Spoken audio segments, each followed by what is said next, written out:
जय जोहार, नमस्कार। आप देख रहे हैं सुप्रभात न्यूज छत्तीसगढ़। आइए जानते हैं छत्तीसगढ़ की टॉप बड़ी खबरों को। इससे पहले छत्तीसगढ़ के कौन से जिले से न्यूज को कहां से देख रहे हैं, कमेंट में जरूर बताएं, साथ ही लाइक जरूर करें। युवाओं को नौकरी का सुनहरा मौका, प्लेसमेंट कैंप में होगी बम्पर भर्ती। शिक्षित बेरोजगार युवाओं के लिए सुनहरा अवसर लेकर आ रहा है जिला रोजगार एवं स्वरोजगार मार्गदर्शन केंद्र। बैकुंठपुर के युवाओं को निजी क्षेत्र में रोजगार उपलब्ध कराने के उद्देश्य से आगामी सोमवार 9 मार्च 2026 को जिला पंचायत के पीछे गढ़ कलेवा के बगल में निःशुल्क प्लेसमेंट कैंप का आयोजन किया जा रहा है। दरअसल आपको बता दें कि इस रोजगार मेले में रिलेशनशिप एग्जीक्यूटिव कुल 10 पदों के लिए बैकुंठपुर, मनेन्द्रगढ़ एवं जिला सरगुजा में भर्ती की जाएगी तथा कस्टमर सर्विस एग्जीक्यूटिव बैकुंठपुर के लिए कुल 3 पद शामिल हैं। इन पदों के लिए अधिकतम योग्यता स्नातक और महिला व पुरुष दोनों आवेदन कर सकते हैं। स्कूलों के आसपास तंबाकू बिक्री करने वालों पर कार्रवाई, कलेक्टर के निर्देश पर विभिन्न नगरीय क्षेत्रों में निरीक्षण। कलेक्टर डॉक्टर गौरव सिंह के निर्देशानुसार जिले में तंबाकू नियंत्रण को लेकर COTPA एक्ट के प्रावधानों के तहत विशेष अभियान चलाया गया। अभियान के उद्देश्य स्कूलों और आंगनबाड़ियों के आसपास तंबाकू उत्पादों की बिक्री पर रोक लगाना तथा आमजन को तंबाकू के दुष्प्रभावों के प्रति जागरूक करना है। निरीक्षण के दौरान नियमों का उल्लंघन पाए जाने पर संबंधित दुकानदारों के विरुद्ध कार्रवाई करते हुए चालान काटे गए और जुर्माना वसूला गया। धान खरीदी में छत्तीसगढ़ का डेटा संचालित मॉडल AI टेक्नोलॉजी के जरिए कायम की मिसाल। छत्तीसगढ़ में धान खरीदी व्यवस्था को पारदर्शी, जवाबदेही और भ्रष्टाचार मुक्त बनाने की दिशा में राज्य सरकार ने एक ऐतिहासिक उपलब्धि हासिल की है। छत्तीसगढ़ राज्य सहकारी विपणन संघ द्वारा अपनाई गई आर्टिफिशियल इंटेलिजेंस आधारित निगरानी प्रणाली ने यह सिद्ध कर दिया है कि यदि तकनीकी का हिस्सा सही दिशा में उपयोग किया जाए तो न केवल प्रशासनिक प्रक्रियाएं सुदृढ़ होती हैं बल्कि सरकारी खजाने को भी बड़े पैमाने पर होने वाले नुकसान से बचाया जा सकता है। CG के सभी संभागों में ट्रैफिक चालान के लिए शुरू हुआ वर्चुअल कोर्ट, अब कोर्ट जाने की जरूरत है। छत्तीसगढ़ में अब ट्रैफिक नियमों के उल्लंघन की सुनवाई के लिए हाई कोर्ट ने वर्चुअल कोर्ट की स्थापना कर दी है। प्रदेश के सभी 5 संभागों में वर्चुअल कोर्ट में सुनवाई होगी। ऑनलाइन सुनवाई और चालान घटाने की प्रक्रिया में ऑनलाइन कर दी गई है। अब कोर्ट कचहरी का चक्कर नहीं काटना पड़ेगा। ट्रैफिक चालान से संबंधित प्रकरणों की सुनवाई ऑनलाइन होगी। छत्तीसगढ़ बिलासपुर हाई कोर्ट के रजिस्ट्रार जनरल ने यह व्यवस्था तत्काल प्रभाव से लागू कर दी है। अघोषित बिजली कटौती से किसान बेहाल, क्षेत्र में सूखने लगी फसलें। जिले के बांदे क्षेत्र में बिजली व्यवस्था पूरी तरह चरमरा गई है, जिससे ग्रामीणों और किसानों की परेशानी लगातार बढ़ती जा रही है। पिछले 1 सप्ताह से मरोड़ा फीडर में अघोषित बिजली कटौती की जा रही है। बिजली विभाग मेंटेनेंस का हवाला देकर घंटों तक बिजली आपूर्ति बंद कर देता है। ग्रामीणों का कहना है कि पिछले कई दिनों से बिजली व्यवस्था पूरी तरह बिगड़ चुकी है, लेकिन विभाग की ओर से इसे सुधारने के लिए कोई ठोस कदम नहीं उठाया जा रहा है। गिद्धवा टैंक में विदेशी मेहमानों की एंट्री, मल्लाड के आगमन से खिलाफ पर्यटन। छत्तीसगढ़ के विभिन्न पक्षी विहार गिद्ध मेदवा टैंक में इस वर्ष अक्टूबर 2025 में एक खास प्रवासी मेहमान ने दस्तक दी है।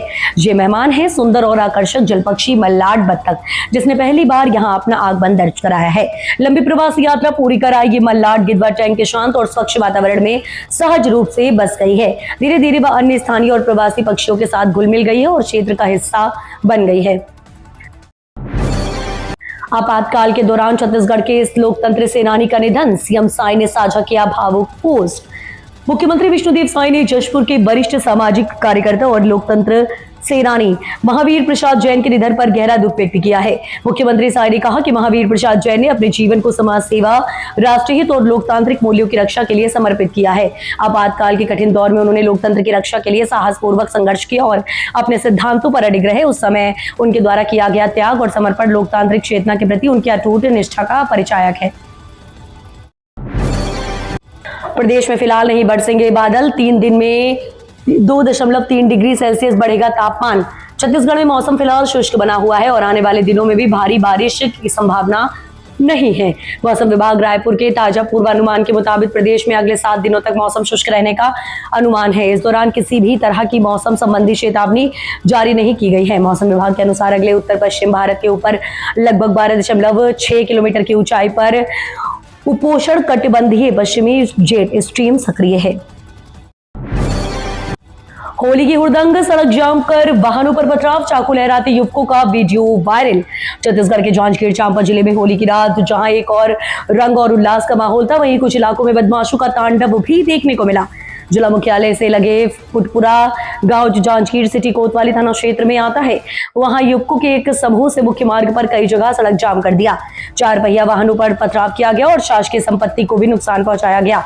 इधर पामगढ़ थाना क्षेत्र के ग्राम डोंगा कोहरोद में भी कुछ युवक ट्रैक्टर पर सवार होकर खतरनाक स्टंट करते दिखाई दिए, जिसका वीडियो भी जमकर वायरल हो रहा है। राज्यसभा के लिए कांग्रेस प्रत्याशी फूलो देवी नेताम ने दाखिल किया नामांकन। छत्तीसगढ़ से खाली हो रही राज्यसभा की सीट के लिए कांग्रेस प्रत्याशी फूलो देवी नेताम ने गुरुवार को नामांकन दाखिल किया। इस दौरान विधानसभा में नेता प्रतिपक्ष डॉक्टर चरणदास महंत, छत्तीसगढ़ कांग्रेस अध्यक्ष दीपक बैज, विधायक उमेश पटेल सहित कांग्रेस के कई विधायक और नेता मौजूद रहे। सीट के लिए कराए जा रहे चुनाव में कांग्रेस ने फूलो देवी नेताम को एक बार फिर से रिपीट किया है। कोयला कर्मचारियों की बल्ले बल्ले महंगाई भत्ता 24.5% जारी हुआ आदेश। दरअसल आपको बता दें कि देश की सबसे बड़ी कोयला उत्पादक कंपनी कोल इंडिया लिमिटेड ने अपने वेज बोर्ड कर्मचारियों के लिए परिवर्तनशील महंगाई भत्ता में बढ़ोतरी का आदेश जारी किया है। इस संबंध में जारी कार्यालय ज्ञापन के अनुसार संबंधित संशोधित महंगाई भत्ता 1 मार्च 2026 से प्रभावी होगा और 31 मार्च 2026 तक लागू रहेगा। इस निर्णय से कोल इंडिया और उसकी सभी सहायक कंपनियों में कार्यरत हजारों कर्मचारियों को सीधा लाभ मिलेगा। नक्सलियों का ब्रेन कहे जाने वाला गणपति नेपाल से हुआ गिरफ्तार। नक्सलियों के ब्रेन कहे जाने वाले गणपति को आखिरकार पुलिस ने नेपाल से गिरफ्तार कर लिया है। पुलिस की इस बड़ी उपलब्धि से नक्सलियों को काफी बड़ा झटका लगा है।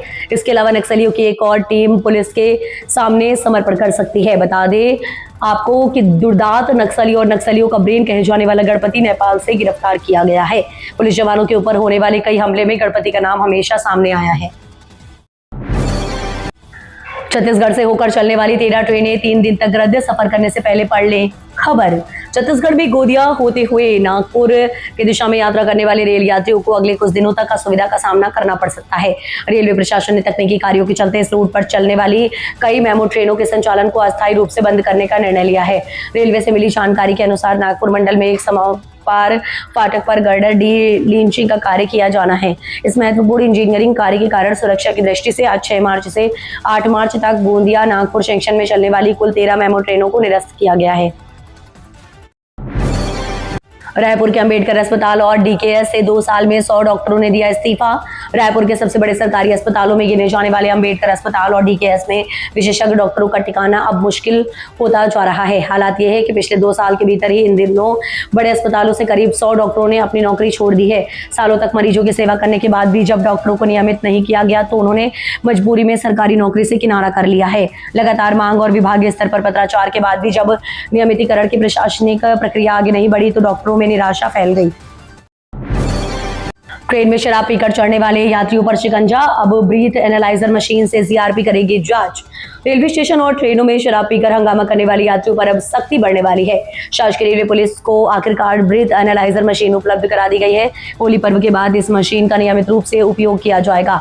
अधिकारियों का कहना है कि इससे न केवल जांच प्रक्रिया आसान होगी बल्कि मौके पर ही शराब पीने की पुष्टि भी की जा सकेगी। मुख्यमंत्री विष्णुदेव साय बोले, राज्य नीति आयोग प्रदेश के लिए दीर्घकालिक विकास की दिशा तय करेगा। नवरायपुर स्थित नीति भवन में छत्तीसगढ़ राज्य नीति आयोग के नवनियुक्त उपाध्यक्ष गणेश शंकर मिश्रा ने गुरुवार को पदभार ग्रहण किया। इस अवसर पर आयोजित कार्यक्रम में मुख्यमंत्री विष्णुदेव साय शामिल हुए और उन्होंने नई जिम्मेदारी के लिए बधाई व शुभकामनाएं दी। मुख्यमंत्री विष्णुदेव साय ने कहा कि राज्य नीति आयोग प्रदेश के दीर्घकालिक विकास विजन को तय करने, साक्ष्य आधारित नीति निर्माण करने और विभिन्न विभागों के बीच बेहतर समन्वय स्थापित करने में महत्वपूर्ण भूमिका निभाएगा। होली की आड़ में शिक्षकों की मनमानी, अधिकांश सरकारी स्कूल मिले बंद। गरियाबंद जिले में होली त्योहार के बीच शिक्षा व्यवस्था पर सवाल खड़े हो गए हैं। गुरुवार को अधिकांश शासकीय स्कूल बंद पाए गए। हैरानी की बात तो ये रही कि स्कूलों के समय में प्रवेश द्वार पर ताला लटका मिला और शिक्षक भी नदारद रहे। जानकारी के अनुसार शासन के निर्देशानुसार स्कूल सुबह 10 बजे से शाम 5 बजे तक संचालित होना था, लेकिन कई स्कूलों में तय समय पर ताला लगा मिला। स्थानीय लोगों का कहना है कि होली त्योहार की आड़ में कुछ शिक्षकों द्वारा मनमानी करते हुए स्कूल नहीं खोले गए। छत्तीसगढ़ राज्य नीति आयोग को मिली नई दिशा, गणेश शंकर मिश्रा ने संभाला उपाध्यक्ष पद। मुख्यमंत्री विष्णुदेव साय नवा रायपुर स्थित नीति भवन में छत्तीसगढ़ राज्य नीति आयोग के नवनियुक्त उपाध्यक्ष गणेश शंकर मिश्रा के पदभार ग्रहण समारोह में शामिल हुए हैं। दरअसल आपको बता दें कि मुख्यमंत्री ने उन्हें इस महत्वपूर्ण दायित्व के लिए हार्दिक बधाई एवं शुभकामनाएं दी। मुख्यमंत्री साय ने कहा कि राज्य नीति आयोग प्रदेश के दीर्घकालिक विकास विजन, साक्ष्य निर्धारित नीति निर्माण और विभिन्न विभागों के बेहतर समन्वय के माध्यम से छत्तीसगढ़ के विकास को नई दिशा और गति देने वाला एक महत्वपूर्ण संस्थान है।